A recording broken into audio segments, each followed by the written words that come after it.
Anatoly Karpov, the 12th world champion. After he lost to Kasparov, he went on to destroy some careers in the candidate tournaments. He actually sort of short-circuited the careers of Andrei, Sokolov, and Johan Hjartarson. After playing a match against Karpov, they were never the same again.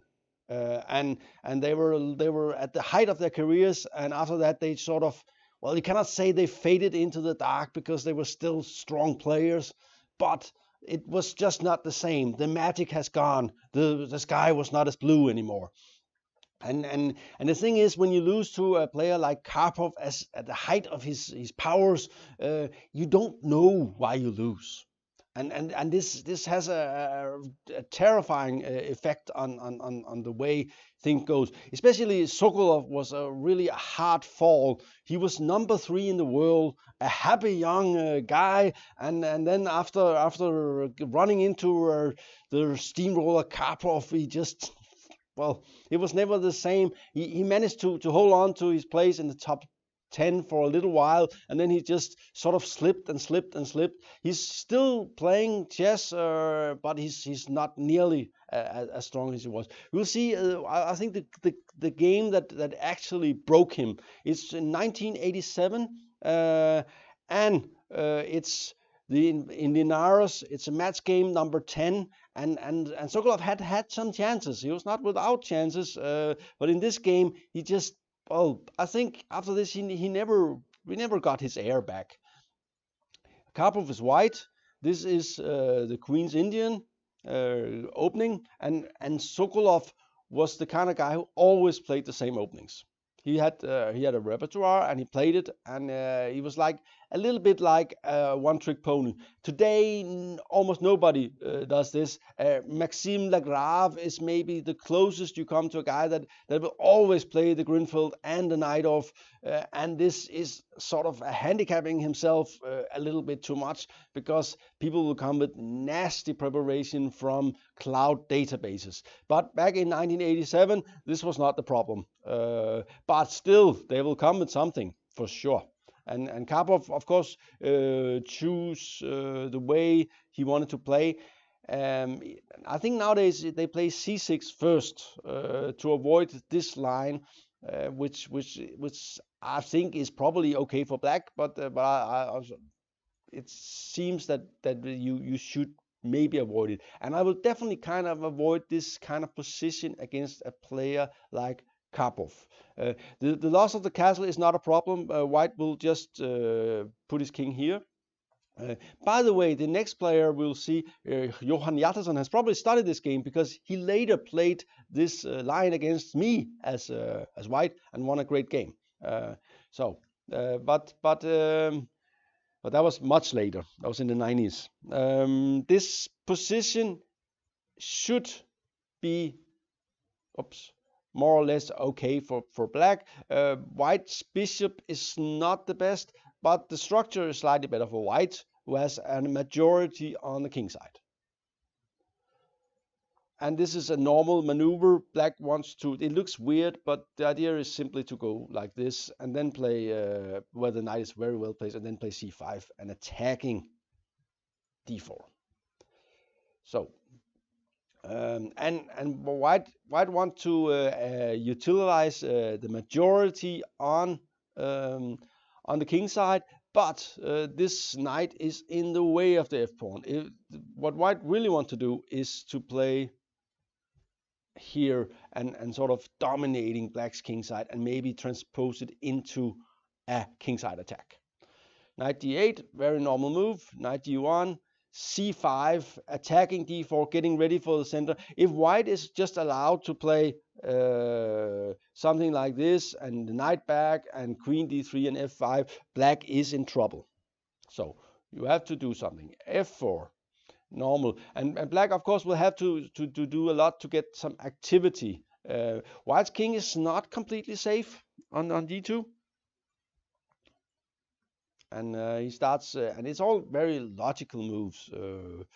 Rook 81. This pawn is weak. bishop b4, knight's coming out, and black is ready to basically want to get a lot of activity on the c-file. So what does Karpov do here? He gets into the ending, and Karpov is one of the best technical players that ever existed. He was really good in squeezing players, and a guy like Kasparov had to learn this from Karpov. He was behind 5-0 before he finally got it. should say. Okay, so you have to exchange here. Nothing to do. You can't move the queen, then the pawns just bust you. So. But it does look kind of okay here, and there's coming a check, and check, and the other rook, and black already have quite good pieces, but the thing is that the structure is clearly in white advantage, and this pawn is weak. So if the activity is not enough, then white will be better. And Karpov is really good at sort of stopping activity and just getting on with it. So f5, preventing knight c5 or something like that, or so the knight has to exchange, and this is not really what he wanted. And take, and here black probably realized that the rook ending is not so good. That the bishop c5 rook ending, you'll just go king e2, and the pawn ending is losing because this pawn is very weak, and you can't sort of get rid of these. I should probably have this in another color, like this. Yeah. So, but okay, rook and bishop. So he is very logical, getting ready for this move, and keeping activity, active rook, active bishop. But there is some space advantage for white. There is a better structure. There is a majority, and there is a weak pawn. And it seems black has not done anything wrong here, but he's actually already in some trouble. And I think already here f6 might even be very good actually. But Karpov is not the kind of guy to rush anything, so he will just maybe threaten to move his king forward. Looks a little bit strange, this move, to be honest, but he's trying to, and this is very typical for Karpov. He's very good at taking the harmony out of the opponent's position, making it difficult for them to coordinate. So he goes back, and he comes up here, and now if there's a check, then the knight will come back, and keep rolling, and you start to feel that black is in trouble. And at this moment, Sokolov was always behind in the match, so it was really bad for him to lose this game, and especially in a game like this where it felt like he didn't have a chance. Attacking, and I think that most people say that okay, it seems like okay, white is maybe slightly better, but black has activity. There's an attack here. There's a pawn attacked here. There's a good bishop, and if white cannot do anything, then what's the problem? This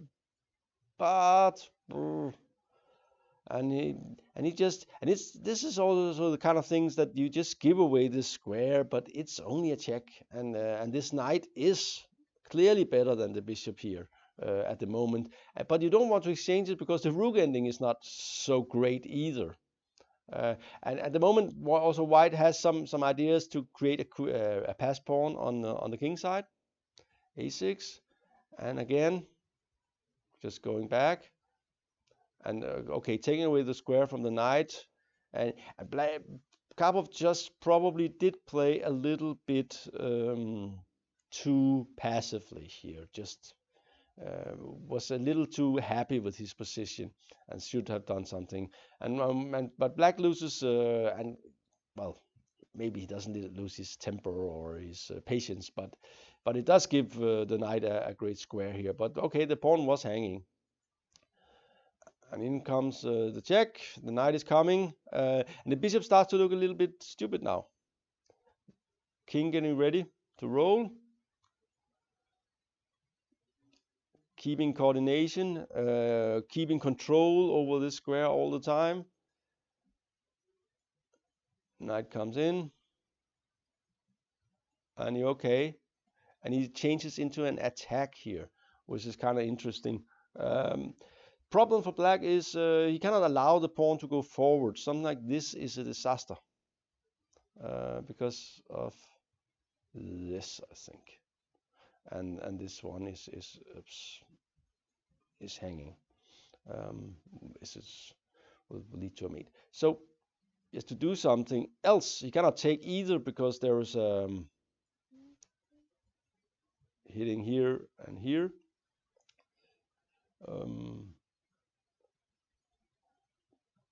Just taking this one, and black is left with weak pawns. And I think he kind of fought pretty well, but Karpov was really good at the time. And here comes something that's also very surprising. Then Karpov did also. I always thought of him as a sort of a very sort of feeling kind of guy that has a great intuition, but he did also calculate very well. And in this position, you cannot rely on intuition. You have to calculate. And I think he calculated all the way through that this is winning. He's maybe not completely sure. Okay, the first thing is you cannot allow this because then this pawn will queen or will be such a big problem. So you're not allowed to go. So you have to move the knight. Okay, so white won a pawn, but this bishop is covering here, and this pawn is here, and we notice that it's all pawns on the edges of the board, which is a problem for the knight in general. But here we also see a typical thing of Karpov with his calculation is that if he goes king g5, then comes here hitting, so with a fork. So he has to waste a tempo before he can go. And okay, Karpov just repeats the position a little bit. Say, okay, can I get the A pawn? Okay, no. Okay, and so I'm not going any further here. I could go knight d4, then bishop b4 would be the same position. Calculate, calculate, calculate, king c4. King d5, knight takes, and this is very important. Knight takes, and bishop takes, b4. And we see that if he takes, the king can't get back. It has to be inside the square, and it's not, and it will not manage here because from a1 we can already see that there's no way that this pawn will ever. It means that black king would have to be on g1 to force the pawn through. So this is not possible. So okay, you have to move the bishop. a5, king takes. It will take. We see that it will take one move with the king, and then 1, 2, 3, 4, 5 moves here. And the white is threatening to queen in 1, 2, 3 moves. Bishop d5, a6, bishop e3, king c6, and in just a little while b4, b6 comes. So black resigned here. After it goes like this, and it's forcing its way through. So here, and we see that there's no way near it's to queen, and white can just go queen h1 next time. So Sokolov's career actually ended here in Linares in 1987. Of course, he's been a professional chess player, a strong grandmaster ever since, but the dreams was broken. He was no longer, he's got chess PTSD induced by Karpov. The next player to get a touch of Karpov's domination was Johan Hjartarson, Icelandic best player of Iceland ever, and a very strong player. He had eliminated Korsnøy, and was at the height of his career here in 1989. He was also part of the World Cup series and stuff like that. And I think they were very proud of him in Iceland, which is a great chess tradition. Um, Except that the professional chess players they somehow become lawyers. I don't know why don't they need all these lawyers in Iceland anyway. They should play chess.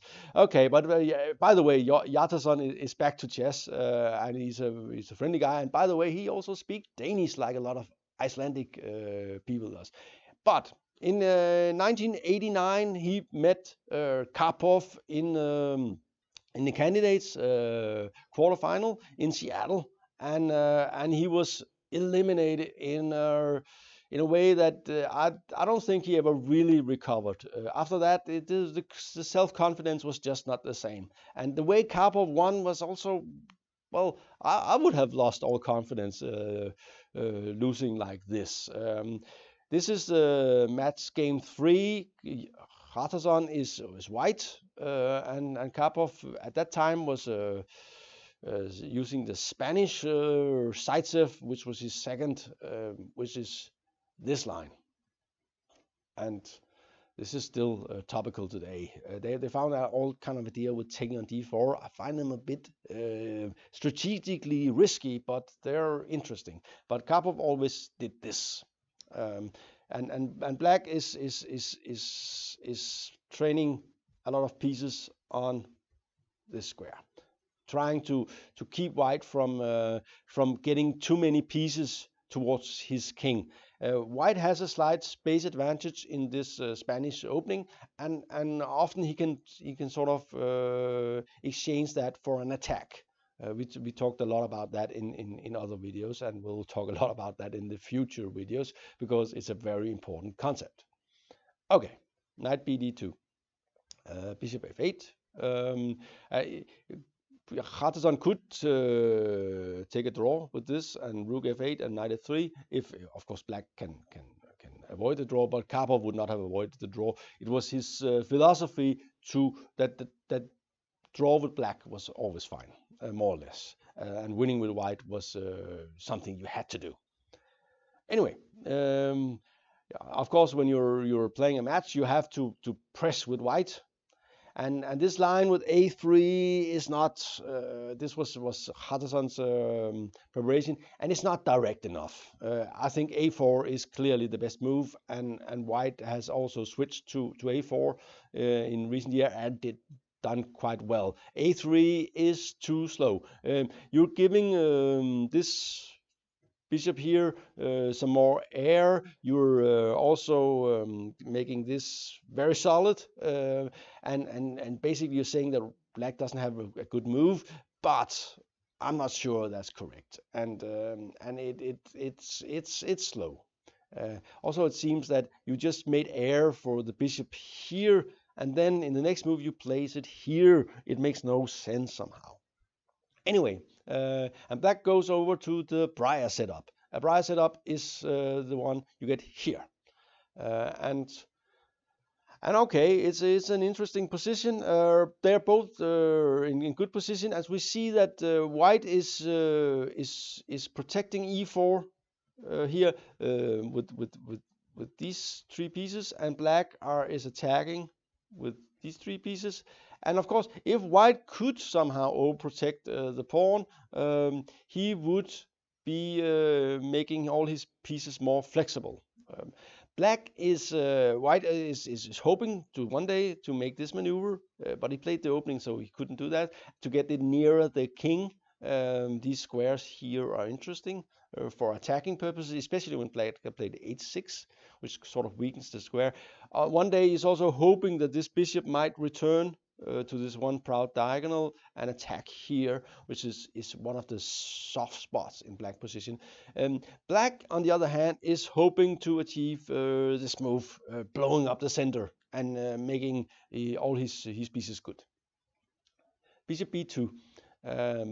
It makes sense to put the bishop on this diagonal when there's a pawn on h6. a5. Just making the rook more active. Sometimes black can actually and might go somewhere over here. There's also making room for this move, which can be some nice maneuvering. But it does weak this square, and so white played bishop b3, and black is forced to close for this bishop here. It no longer attacks here. And at this moment, I think white should probably try to find some way to play something like this. Maybe not directly, but in some sort of way, or start this maneuver here and allowing black to come in here, but getting some pieces near the queen. He played knight b3, which was a novelty at the time, and I don't know how well prepared it was. It does get this square, but that's all you can say for it. It gives up protection of this, and this guy, this bishop down here, or girl, we should not be sexist with the pieces, is looking to get out and be a strong piece, and this can be a very strong piece. Black has to take, and here it took here, and this is something black will do if he can do something rather immediately, because he does liberate all white pieces. We see that suddenly this bishop is forcing its way through over to the queen side. Unfortunately, he had to take here. He's still hoping to get this knight move in, but c5, and they will have some exchanges, and I think Hjartarson probably thought this should be fine for white. He has active bishops. They're like what they call Horowitz bishops here, and active knights, and black. Okay, white does have a weak pawn here, but it's covered by 3 pieces, and black has a weak pawn here, but it's also covered by 3 pieces. So it should be fine for both sides. But the position is actually a little more dangerous for white than for black, and white starts to fumble here. He should have played queen f3, and trying to get the queen to the king side. Instead, he played queen c2.